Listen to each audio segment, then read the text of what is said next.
Magra-roast po ako ng 1 cup suji semolina. Yan, suji semolina tawag. Magra-roast ako at yung asawa ko request ng request. May pa-request pang nalalaman.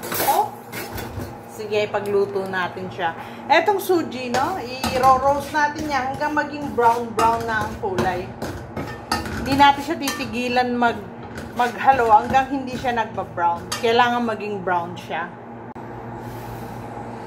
Yung kulay brown na yung ating suji.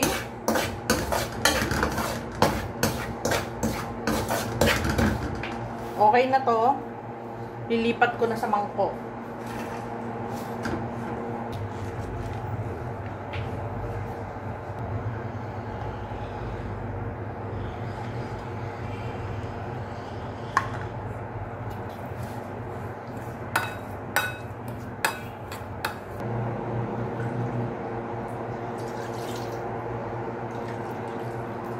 Yan, 1.5 cup ng tubig. Tapos 1.5 cup ng sugar. Yan.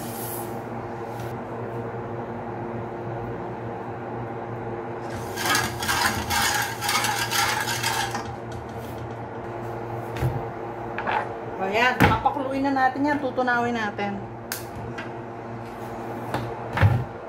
Yan. Tunaw na yung asyukal. Ilagay na natin to. Yung suji. Yung suji na nilagyan ko ng ghee. Roasted suji na nilagyan ko ng ghee. Yan yung nihalo ko dito.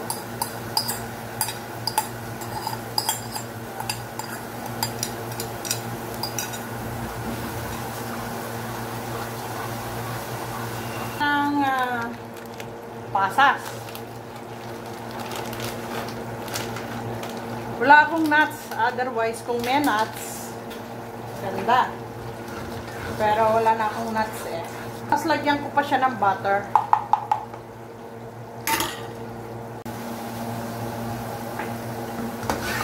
Ayan na po yung ating consistency na gusto mangyari.